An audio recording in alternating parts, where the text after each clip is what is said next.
காலையில் சீக்கிரமாகவே கிளம்பியிருக்கலாம்ல. இப்படி மட்டை வெயிலே போவீங்க. நான் என்ன பண்ணுறது நந்தினி, உங்கள் அண்ணன் தான் கூட்டிகிட்டு போய் விடுறதா பேச்சு. ஆனால் அத்தை தான் வீட்டில் இருக்க வேலையெல்லாம் முடிச்சுட்டு மத்தியானத்துக்கு நீயே பஸ் ஏறிப்போன்னு சொல்லிவிட்டாங்களே. இல்லைன்னா காலையிலேயே அவர் என்னை கூட்டிகிட்டு போய் எங்கள் அம்மா வீட்டில் விட்டுட்டு அப்புறமே போகிறேன்னு தான் சொன்னார். எங்கள் அப்பா அம்மாட்ட கூட அப்படி தான் சொல்லியிருந்தேன், அவரு வராருன்னு பர்மிஷன் போட்டுட்டு வரேன்னு சொல்லியிருந்தாரு. ஆனால் அத்தை தான் விடலையே.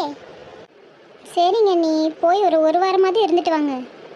அக்ஷிதா குட்டியை நான் பார்த்துக்கிறேன். நானும் அப்படித்தான் நினச்சேன். ஆனால் அத்தைக்கிட்ட 2 நாள் தான் சொல்லியிருக்கேன். அதெல்லாம் அம்மா கிட்ட நான் பேசிக்கிறேன். இப்படித்தான் உங்கள் அண்ணன் சொன்னார். காலையில் உங்கள் அம்மா சொன்னோடனே சரி சரி மண்டையாட்டிட்டு போயிட்டாரு. சரி, ஆனால் அத்தை என்னை விட்டதே பெரிய விஷயம். ஏதோ நீ இருக்கவும் தான் அத்தை என்னை விட்டுருக்குறாங்க. சரி அண்ணி, எல்லாமே மறக்காமல் எடுத்துக்கிட்டீங்களா? எடுக்கிறதுக்கு என்ன இருக்குது, 4 செட்டு துணியை தான் எடுத்து வச்சுருக்கேன். அடக்கடவுளே, நந்தினியோட ஜாதகத்தை மறந்துட்டேனே. அவள் ஜாதகத்தை எடுத்துகிட்டு போய் அங்கேயே உங்களுக்கு பொருத்தம் பார்த்துட்டு வந்துடணும். என்னன்னு யோசிக்கிறீங்க, எதாவது மறந்துட்டீங்களா? அட ஆமாம் நந்தினி, ஒரு நிமிஷம், நான் போய் அதை எடுத்துகிட்டு வந்துடுறேன். என்ன தண்ணி? அது வேற ஒன்றும் இல்லை நந்தினி. என் ஜாதகம் எங்கள் அம்மா கேட்டாங்க. அங்கே எங்களுக்கு தெரிஞ்ச ஜோசியர் இருக்காரு, அவங்கக்கிட்ட கொடுத்து எங்கள் நேரம்லாம் எப்படி இருக்குன்னு பார்க்கலான்னு. அண்ணி, நீங்களுமா இதெல்லாம் நம்பிக்கிட்டு இருக்கீங்க? எங்கள் அம்மா இதை நம்புறதுக்கே நான் உங்களை திட்டிக்கிட்டு இருக்கேன். இதிலெல்லாம் எனக்குமே பெருசாக நம்பிக்கை இல்லை. இருந்தாலும் எங்கள் அம்மா கேட்டிருக்கிறாங்க.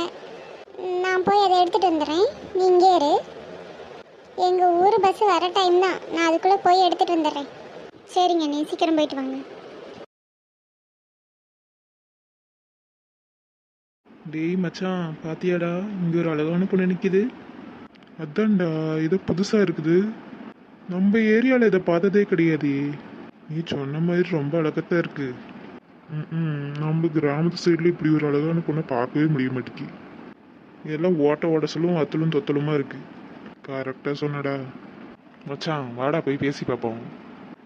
ஏன்டா, எனக்கு செருப்படி வாங்கி கொடுக்கலான்னு பார்க்குறியோ? என்னடா நீ பயந்தாங்குழியே இருக்கிற? சரி, நான் பயந்தாங்குழியாவே இருந்துட்டு போகிறேன். நீ தான் தைரியமா நாடாச்சே, போய் பேசு. இப்போ பாரு அண்ணன் போய் இப்படி பேசுகிறேன்னு. என்னை பார்த்து கற்றுக்கடா. சரிதான், நீ எப்படியோ செருப்படி வாங்க போகிற, எனக்கு ஏன் வாங்கி கொடுக்கலான்னு பார்க்குற? ஏய், ஆளை பார்த்தா தெரியல, சாஃப்டாக தாண்டா இருக்கிறா. இந்த மாதிரி ஒரு பொண்ணை கரெக்ட் பண்ணி கல்யாணம் பண்ணேன்னு வெய்யே, ஏரியாவில் தௌலத்தாக சுற்றலாம். இந்த மாதிரி பொண்ணுலாம் நம்மளை பார்க்குமாடா? நீ ஏன்டா நெகட்டிவாக யோசிக்கிற? இப்பெல்லாம் இந்த மாதிரி பிள்ளைங்களுக்கு நம்மள மாதிரி பசங்களை தான் பிடிக்கு அப்படிங்கிற.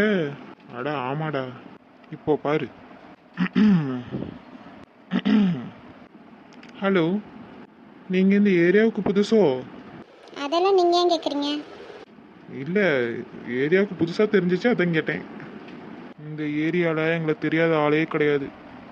அதே மாதிரி எங்களுக்கு தெரியாத ஆளுங்களும் கிடையாது.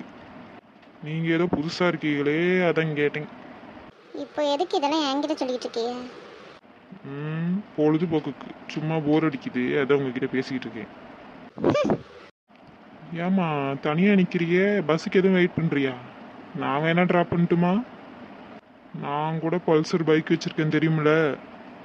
மரியாதையாக இங்கேருந்து போயிரு.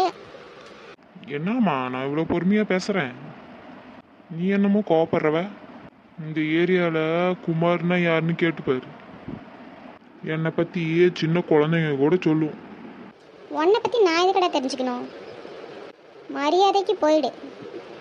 இங்கே பாருமா, நான் பொறுமையாக தானே பேசிகிட்டு இருக்கேன், நீ ஏன் கோவப்படுறவ? இந்த ஊர்லேயே எங்கள் அப்பா தான் பெரிய ஆள். எங்ககிட்ட இல்லாத பணமே இல்லை. அதான் பாரு நிற்கி என் பைக்கு. நீ எங்கே போகணும்னு மட்டும் சொல்லு, நானே கொண்டு போய் இறக்கி விட்றேன். இவனுங்க யாரு நம்ம ஆளுக்கிட்ட பேசிக்கிட்டு இருக்கிறானுங்க? எனக்கு எதுவும் சுற்றி வளைச்செல்லாம் பேச தெரியாது. நான் டைரெக்டாகவே மேட்ருக்கு வரேனே. எங்ககிட்ட ஏகப்பட்ட சொத்து இருக்கு. நீ மட்டும் என்னை கல்யாணம் பண்ணினா உனக்கு தான் அம்புட்டும். எனக்கு உன்னை பார்த்தோன்னே பிடிச்சிச்சு, பார்த்துக்கோ. நீ என்ன சொல்கிற? செருப்பு பிஞ்சிடும் கருவாயா. ஆளும் மோரக்கட்டையும். மண்டையை பாரு, வீடு துடைக்கிற மாப்பு மாதிரி. யாரை பார்த்து என்னடி சொன்ன? டேய், ஒழுங்கு மரியாதை இங்கேருந்து போயிடு, இல்லைன்னா கத்தி ஊரே கூப்பிட்டுருவேன். காதலிக்கிற முறையை பாரு. என்னடி சொன்ன? டீ போட்டு பேசுனா பள்ளிகளெல்லாம் உடச்சி விடுவேன். உன்னை என்ன பண்ற பாருடி. நான் யாரு எவ்வளோ பெரிய ஆளுன்னு தெரியாம என்கிட்டே நீ இவ்வளோ பேசுறியா? உன்னை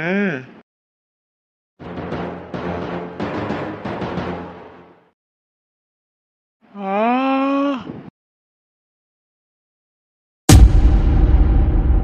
ஓரம் போடாங்கிட்டே ஏன்டா கரிசட்டி ஆளும் முகரையும் உன் பல்லும் நீ இருக்கிற அழகுக்கு எங்க வீட்டு பொண்ணு தேவையா உனக்கு? என்ன தைரியம் இருந்தா எங்க வீட்டு பொண்ணுக்கிட்ட உரண்டா இருப்பேன். டிரான்ஸ்ஃபார்மில் அடிப்பட்ட காக்கா மாதிரி இருந்துக்கிட்டு உனக்கு எங்க வீட்டு பொண்ணு தேவையோ? நான் இனிமே இந்த ஏரியாவில் உன்னை பார்க்கவே கூடாது. வாயாண்டா திறந்த மணிக்கே இருக்க மூடு. இங்க பாருங்க, நான் யாருன்னு தெரியாம என் மேல கை வச்சிட்டீங்கல்ல. கையை வைக்கிறடா, கல்லை கொண்டு எரிஞ்சேன் பாரு, ரத்தம் ஊத்துதன் சைடு. ஒழுங்கா ஹாஸ்பிட்டலில் போய் கட்டை போட்டுட்டு வீட்டில் போய் மலாந்து தூங்கு. இனிமே எங்கள் வீட்டு பொண்ணுகிட்ட மட்டும் இல்லை, வேற எந்த பொண்ணுக்கிட்டையும் உன் சேட்டையை காட்டக்கூடாது. உன் முகரக்கட்டைக்கு உங்கள் அப்பா அம்மாவே ஒரு நல்ல பொண்ணாக பார்த்து கொடுப்பாங்க. கட்டிக்கிட்டு மூடிக்கிட்டு வாழ்கிற வழியை பாரு. போடா இங்கேருந்து. என்ன என்ன அடிச்சிட்டீங்கல்ல, எங்க அப்பாட்ட சொல்லி உங்களை என்ன பண்றேன்னு பாருங்க. போடா, உங்கள் அப்பா பெரியவரா? வர சொல்லு, அவரையும் தான் பார்த்துருவோம். மச்சான் டேய் இல்லடா, உன்னை என் கையால் அடிக்க முடியல, அதான் ஒரு அடி அடிச்சுக்கிட்டேன். இப்போ போ. மச்சான் வாடா போலாம். டேய் முட்டைக்கண்ணா. ஆத்தி என்னதுக்கு கூப்பிடுறாங்க? நான் தான் எந்த வம்புக்குமே போகலையே. ஏக்கா நான் வேணாம் தாங்க சொன்னேன், அவன் தான். இங்கே பாருடா, உன் கூட்டாளிகிட்ட சொல்லி வை. நாளை பின்ன அவள் தனியாக வரும்போது அவகிட்ட ஏதாவது அம்பளுத்தான்னு தெரிஞ்சுது, எனக்கு கராத்தே தெரியும், உன்னை தூக்கி போட்டு மேய்ச்சி போடுவேன், ஜாக்கிரதை. இது என்னக்கா அநியாயமா இருக்கு? அவன் பண்ணதுக்கு என்ன எதுக்கு உதப்பேங்கிறீங்க? அப்போதானே நீ அவனை எதுவும் பண்ண விடாம தடுப்ப. நாளை பின்ன அவன் ஏதாவது வம்பு பண்ணா உனக்கு அடி விழுங்கிற ஞாபகம் உனக்கு இருக்கும்ல, தோலை உரிச்சிடுவேன், ஜாக்கிரதை. ஏக்கா மறுபடியும் அவன் எந்த தப்பும் பண்ணாம நான் பாத்துக்கிறேங்க்கா, நான் பாத்துக்கிறேன். அதுதான் உங்களுக்கு நல்லது, போங்கடா. சரிக்கா. ஏன்டா அப்பயே வேணான்னு சொன்னேன் கேட்டியாடா? நீ எங்கடா சொன்ன செருப்படி வாங்குவோன்னு தான் சொன்ன, கல்லடி வாங்குவோன்னு சொன்னியா? நீ பேசாம இருந்துக்கோடா, இன்னும் செருப்படி வேற வாங்கணுமா? அவங்களுக்கு ஐடியா வேற கொடுக்குறியா நீ? விடுடா, எங்க அப்பாட்ட சொல்லி அவங்கள உண்டு இல்லாம பண்ணி போட்டுறேன். எதுக்கு? நான் அவங்க கிட்ட அடி வாங்குறதுக்கோ? இப்போ என்ன சொன்னாங்கன்னு கேட்டல்ல, அந்த அக்காவுக்கு கராத்தே தெரியுமாண்டா. உங்க அப்பா ஏதாவது அந்த பிள்ளைய செய்ய போய் அவங்க என்ன வச்சு செஞ்சிட போறாங்க. என் உயிர் உன் கையில தான்டா இருக்கு, தயவு செஞ்சு எதுவும் பண்ணிடாதடா. வந்துருடா, போயிடலாம். இவன் என்னதுக்கு இங்கே நிற்கிறான்? அண்ணி கலக்கிட்டீங்க, போங்க. இவனுங்கெல்லாம் இப்படித்தான் பண்ணணும், பொறுக்கி பசங்க. எப்பா சாமி, நாம இங்க இருந்து முதல்ல எஸ்கேப் ஆயிடணும். ஊருக்கு நாளைக்கு கூட போய்க்கலாம். ஹலோ ஹலோ, ஒரு நிமிஷம் நில்லுங்க. யாரை கூப்பிடுறா? ஒருவேளை என்ன தான் கூப்பிடுறாளோ? ஹலோ, உங்களை தான். என்னையவா கூப்பிட்டீங்க? ஆமாம், உங்களை தான். என்ன நந்தினி, இவனும் அவனுங்க கூட சேர்ந்து ஏதாவது உன்னை வம்பு பண்ணானா? அப்படியெல்லாம் எதுவும் இல்லை நீ. சொல்லுங்க. இல்லை, வந்தீங்க நீங்கள் பாட்டுக்கு போகிறீங்க, அண்ணி சண்டை போகிறத பார்த்து பயந்துட்டீங்களோ? அப்படியெல்லாம் எதுவும் இல்லைங்க. பயப்படணும். உன்கிட்ட இந்த மாதிரி ஏதாவது வம்பு பண்ணா நான் சும்மா விட மாட்டேங்கிற பயம் இவனுக்கு இருக்கணும். அண்ணி ஏன் இப்படி பேசுகிறீங்க? இவர் நல்லவர் தான். யார் இவனா? என்ன தெரியும் இவனை பற்றி உனக்கு? நேற்று தான் இவர்கிட்ட பேசினேன் நான். எனக்கு வேலை கூட வாங்கி தரேன்னு சொல்லியிருக்காரு. யாரு இவன் வந்து உனக்கு வேலை வாங்கி தருவானோ? முதல்ல அவனுக்கு வேலை இருக்கான்னு கேட்டியா? போச்சுடா. என்னன்னு சொல்றிய? முதல்ல அவனுக்கே ஒரு வேலை வெட்டியும் கிடையாது. 2 வருஷமா அவன் அக்கா வீட்டில் சும்மா உட்காந்துக்கிட்டு இருக்கான். இவன் உனக்கு வேலை வாங்கி தரேன்னு சொன்னானா? பார்த்துக்கோ, இந்த ஊரில் எத்தனை திருட்டு பசங்க இருக்கானுங்கன்னு. சரி, பஸ் வர டைம் ஆகும் போல இருக்கு, நான் பார்த்து போய்க்கிறேன். நீ போ வீட்டுக்கு பத்திரமா. இந்த மாதிரி ஆளுங்க சொல்கிறதெல்லாம் நம்பிக்கிட்டு இருக்காத. அப்போ என்கிட்ட நீங்கள் போய் சொன்னீங்களா?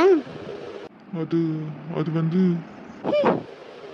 அண்ணி, நீங்கள் பார்த்து போயிட்டு வாங்க, நான் வீட்டுக்கு போகிறேன். நீங்கள் போயிட்டு எனக்கு ஒரு ஃபோன் பண்ணுங்க. சரிம்மா.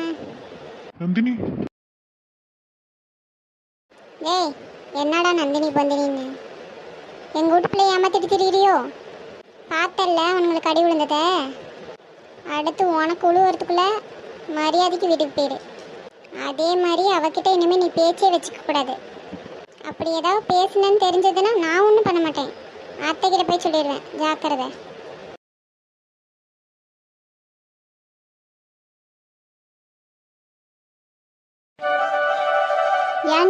இங்கே இருக்க வரைக்கும் வெள்ளை வெள்ளையர்னு இருந்த. ஓ மாமியார் வீட்டுக்கு போனதுலேருந்து என்னடி இப்படி கருத்து போயிட்ட? ஏம்மா என் கலரை பற்றி மட்டும் பேசாத சொல்லிவிட்டேன். நானும் விதவிதமாக சோப்பு மாற்றி மாற்றி போட்டு பார்க்குறேன், கலரும் வர மாட்டேங்கி ஒன்றும் வர மாட்டேங்கி. ஏண்டி கண்ட சோப்பு மாற்றி மாற்றி போட்டால் கருத்து போகாமல் பின்ன என்ன ஆகும்? இதில் வேற பாதாம் பருப்பு முந்திரி பருப்பு பிஸ்தான்னு எல்லாத்தையும் தான் திங்கிற, ஒரு கலரும் வர காணும். உன்னை விட உன் அம்மா நானே செவச்சவன்னு இருக்கிறேன். என்னடி முறைக்கிற? உண்மையை தானே சொன்னேன். எம்மா ரொம்ப வெள்ளையாக இருக்கன்னு ரொம்ப பீத்திக்காத, நானும் வெள்ளையாக்கி காட்டுறேன். வெயிலில் ஷாப்பிங் கீப்பிங் போகிறதுனால தான் கருத்து போச்சு. நீ வேணா பாரு, அடுத்த டைம் வரும்போது கலராக வரேன். என் பொண்ணா இது, நீயே வாயை பொழப்ப பாரு. சரி தாம்போ, கருப்போ சிவப்போ கலர் அடி சோறு போடுது. நீ பேசாதம்மா, நானே கலராக இருக்கேன்னு சொல்லி என்னை கிண்டல் பண்ணிவிட்டு இப்போ கலர் தான் சோறு போடுதான்னு கேட்குறேன். அம்மா சும்மா விளையாட்டுக்கு சொன்னண்டி. சொல்லுவேன். இந்த அன்னிக்காரி என்னத்தான் பண்ணிக்கிட்டு இருக்கிறா உள்ள? எனக்கு பசியே எடுத்துக்கிச்சு. இந்தா கேட்குறேன் இரு. ஏண்டி தேனே சமையல் ஆச்சா இல்லையா? இந்த வாராத்த குழம்பு கொதிச்சுக்கிட்டு இருக்கு. ஏண்டி என் மவளுக்கு பசியே எடுத்துக்கிச்சு, நீ இன்னும் செஞ்சுக்கிட்டு இருக்கிறவ. இதுவே நான் செய்ய போயிருந்தா அரை மணி நேரத்தில் முடிச்சுவிட்டு வெளியே வந்திருப்பேன். நீ செய்கிற குழம்புக்கு இப்போ தான் நீட்டி நடிச்சுக்கிட்டு இருக்கிறவ. ஏத்த குழம்பு கொதிச்சா தானே சாப்பிட முடியும். நான் வேணா வெந்து வேகாமல் அரைவேற்காலம் எடுத்துகிட்டு வந்து கொடுக்கட்டுமா? அப்புறம் அதுக்கும் என்னத்தான் சொல்லுவீங்க, தேனு சமையல் சுத்தமாக சரியில்லைன்னு. ஏய் ரொம்ப அழக்காத, போய் சமையல் வேலையை பாரு. வந்துட்டா அப்போ தான் இவ்வளோ பேசுகிறவ சீக்கிரமாக ஆரம்பிச்சிருக்கணும் சமையல் வேலையை. என் மாவ இப்போ பசிக்குதுன்னு கேட்கா. உங்கள் மவளுக்கு பசிக்கலன்னா தான் ஆச்சரியம் பண்ணும். எந்நேரமும் வாயில் போட்டு ஏதாவது அரைச்சிக்கிட்டே இருக்கணும். என் மவளை ஏதாவது உரண்டை இழுத்த வாயை கிழிச்சு தைச்சிப்பிடுவேன், ஜாக்கிரதை. ஏத்த வாய் எதுக்கு கிழிக்கணும்? அப்புறம் எதுக்கு அதை பிடிச்சி தைக்கணும்? அதுக்கு அது அப்படியே இருந்துட்டு போகிறது. சி வாங்கிட்டெல்லாம் மனுஷி பேச முடியுமா? மனுஷங்க தான் பேசணும், பின்ன மிருகங்களா என்கிட்ட வந்து பேசும். அதுங்களுக்கு தான் வாய் இல்லையே. அதான் உனக்கு இருக்குது நீளமா. என்னடா செந்தில், நீ ஊருக்கு போகலையா? இல்லைக்கா, ஏன்டா? அது அது வந்து பஸ் போயிடுச்சுக்கா. பஸ்ஸு போயிருச்சா? இல்லையே, இப்போ வர டைம் தானே. நம்ம ஊருக்கு போகிற பஸ் இவ்வளோ சீக்கிரமாலாம் போகாதேடா. அது அது என்னமோ இன்னைக்கு நேரமாக போயிடுச்சு போல இருக்கு. நானும் ரொம்ப நேரமாக நின்று பார்த்துட்டு வந்துட்டேன். சரி விடு, சாயங்காலத்துக்கு ஒரு பஸ் இருக்குது, இல்லைன்னா காலையில் கூட போ. என்ன இப்போ அவசரம்? ஆமாம் ஆமாம், நமக்கு என்ன வேலையா வெட்டியா? இங்கிட்டும் அங்கிட்டும் ஊர் சுற்றிட்டு திரிய வேண்டியதான். ஏத்த என் தம்பியை பற்றி பேசலன்னா உங்களுக்கு தூக்கமே வராதோ? என்னைக்காவது ஒரு நாள் அவன் வேலைக்கு போகத்தான் போகிறான். அப்போ பேசின வாயெல்லாம் சிமெண்ட் போட்டு அடைக்காய். அடைப்படியே அடைப்ப, நான் ஒன்றும் இல்லாததை சொல்லலையே. உன் தம்பிக்காரன் இப்படியே தான் 2 வருஷமாக ஓடிக்கிட்டு இருக்கிறான். ஏத்த அவனுக்கு இன்னும் 2 நாள் இன்டர்வியூ இருக்குது, அதில் கண்டிப்பாக அவன் செலக்ட் ஆயிடுவான். ஏண்டி கீதா கேட்டியா? இது வரைக்கும் எத்தனை இன்டர்வியூ அட்டன் பண்ணியிருப்பான், அதிலலாம் செலக்ட் ஆகாதவர் தான் இன்னும் 2 நாளில் இன்டர்வியூ போய் செலக்ட் ஆகிடுவார். அதில் செலக்ட் ஆகி சம்பாரித்து வந்து கொட்ட போகிறா இருப்பார். போத நிறுத்துங்க. இத்தனை நாள் நீங்கள் பார்த்த செந்தில் வேற, இனிமேல் பார்க்க போகிற செந்தில் வேற. இந்த இன்டர்வியூவில் நான் கண்டிப்பாக செலக்ட் ஆகி உங்கள் மூஞ்சிலலாம் கரிய பூசில் என் பேர் செந்தில் கிடையாது. சும்மா இல்லை, ஐடி கம்பெனிக்கு போகிறேன், கை நிறையா சம்பாதிக்க தான் போகிறேன். என் அக்காவுக்கும் என் குடும்பத்துக்கும் என்ன செய்யணுமோ அதை நான் கரெக்டாக செய்ய தான் போகிறேன். நீங்கள் பார்க்க தான் போகிறீங்க. எனக்கு வேலை கிடைச்சதுக்கப்புறம் எங்கள் ஊரை பார்த்து நான் போய்கிட்டே இருப்பேன். அதுக்கப்புறமா உங்கள் ஸ்டோர் ரூமில் எனக்கு தங்குறதுக்கு இடம் கொடுத்தீங்கல்ல, அதுக்கு வேணா வாடகையை வாங்கிக்கோங்க. எவ்வளோ தரணுமோ சொல்லுங்கள், தந்துடுறேன். ஏம்மா பாத்தியாம்மா, உன் முன்னாடியே குரலை எப்படி வசதி பேசிட்டு போகிறான்னு. இத்தனை நாளாக நீங்கள் தங்க வச்சு சோறு போட்டதுக்கு ஒரு நன்றி கூட இல்லாமல் இப்படி பேசிட்டு போகிறான் பார்த்தியா? பார்த்துக்கிட்டு தாண்டி இருக்கேன். ஆமாம், அக்காவுக்கு இவ்வளோ வாய் இருக்கும்போது அவனுக்கு இருக்காதா என்ன? இவ்வளோ நாளாக நம்மக்கிட்ட நடிச்சுக்கிட்டு தெரிஞ்சிருக்கான். இங்கே பாருங்க அத்தை, கேட்டிங்கல்ல, இனிமேல் என் தம்பியை பற்றியோ என் குடும்பத்தை பற்றி ஏதாவது பேசுனீங்க அவ்வளோதான். குழம்பு ரெடியாக இருக்கும், போட்டு வந்து கொட்டுறேன், தின்னுவிட்டு அமைதியாக கடங்க. என்ன உன் மருமவட்டியும் அவள் தம்பிக்கிட்டையும் மாற்றி மாற்றி நீ பேச்சு வாங்கிட்டு இருக்கிற? அவ்வளோதான் உன் பவரா? ஏய், நானே கோலவரியில் இருக்கிறேன், நீ வேற ஏண்டி? இதெல்லாம் என்கிட்ட பேசு. என்னையே தான் ஈஸியாக பேசி போடுறீங்க, அடிச்சு போடுறீங்க. நேற்று மாதிரி மறுபடியும் அடி வாங்காமல் எந்திரிச்சு ஓடி போயிரு.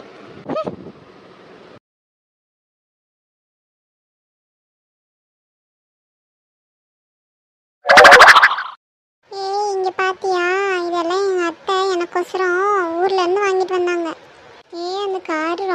இருக்கு, அது கொஞ்ச நேரம் கொடுக்குறியா? நான் விளாண்டுட்டு தரேன். தருவேன், ஆனால் கொஞ்ச நேரம் விளாண்டுட்டு எனக்கு திருப்பி தந்துடணும், சரியா? சரிடி. இங்கே பார்த்தியா ஸ்ரேயா, இவளுங்க மறுபடியும் சேர்ந்துக்கிட்டு விளையாடுறாளுங்க. அதானே. சரி விடு, அவளுங்க என்ன புதுசாக பண்ணுறாளுங்க? சேர்ந்துக்கிறதும் அடிச்சுக்கிறதும் தானே வேலையாக இருக்குது. அது சரிதான், இன்னைக்கு என்ன சண்டை எடுக்க போகிறாளுங்களோ. ஸ்ரீமதி, உனக்கு இன்னைக்கு பிறந்த நாள் தானே? உன் ட்ரெஸ்ஸு ரொம்ப அழகாக இருக்கு. தேங்க்யூ. ஆனால் நீ ஏன் ஸ்கூலுக்கு வரவே இல்லை? நான் என் ஃபேமிலியோட வெளியே போயிட்டேன். ஜாலியாக இருந்தது தெரியுமா? ஓ அப்படியா, சரி கையை கொடு. Happy birthday. Thank you. Happy birthday Srimathi. Thank you Akshita. நாங்கள் 2 பேரும் விளையாண்டுட்ருக்கோம், நீயும் வரியா? இல்லை அக்ஷிதா, இன்னைக்கு எங்கள் வீட்டில் கேக் வெட்டுறாங்க, அதுக்கு இன்வைட் பண்ணுறதுக்கு தான் வந்தேன். நைட்டு 7 மணிக்கு வெட்ட போகிறோம், நீங்கள் கண்டிப்பாக வாங்க. வரோம். சுடர், நீயும் வந்துடு. அப்படியே உங்கள் அம்மாவையும் கூட்டிகிட்டு வந்துடு. அப்படின்னா நான் வரல. ஏன் அக்ஷிதா, ஏன் அப்படி சொல்கிற? அவங்க அம்மா வந்தால் நான் வரமாட்டேன். ஏன் உங்கள் அம்மாவை கூப்பிடலன்னு நீ கோச்சிக்கிட்டியா? உங்கள் அம்மாவையும் நீ கூட்டிகிட்டு வா. அதுக்காகலாம் இல்லை, அவங்க அம்மா வந்தால் எங்கள் அம்மாவும் வரமாட்டாங்க, நானும் வரமாட்டேன். ஏன் அக்ஷிதா அப்படி சொல்கிற? ஏன்னா உங்கள் துரோகி. அக்ஷிதா, அன்னைக்கு தானே அந்த மாதிரி சொல்லக்கூடாதுன்னு சொன்னேன். அப்படி தாண்டி சொல்லுவேன். 2 பேரும் ஆரம்பிச்சிட்டாளுங்கடி. உன் பர்த்டே ஃபங்க்ஷனுக்கு கூப்பிட்றவ அவங்கள மட்டும் கூப்பிடாம அவங்க அம்மாவங்களையும் கூப்பிட்டு பிரச்சனையை எடுத்து விட்ட நீ பேசாமல் அவங்கள மட்டும் வர சொல்லு. சரிடி, இனிமேல் சொன்னீங்கன்னா அவ்வளோதான். அப்படி தாண்டி சொல்லுவேன். சரி 2 பேரும் சண்டை போடாதீங்க, நீங்கள் மட்டும் வாங்க. நான் வரல. நானும் வரல. இங்கே பாருங்க, பர்த்டே பார்ட்டியில் நிறைய பலூனு, கேக்கு, சாக்லேட்டு, அது இல்லாமல் எங்கள் அம்மா பப்ஸு, ஜூஸு எல்லாமே தராங்க. அது மட்டும் இல்லை, எங்கள் அப்பா எனக்கு நிறைய டாய்ஸ் வாங்கி கொடுத்துருக்காரு, நம்ம ஜாலியாக விளையாடலாம். நிஜமாவா? ஆமாம். சுடர், கேட்டியா? Chocolate, puffs, toys,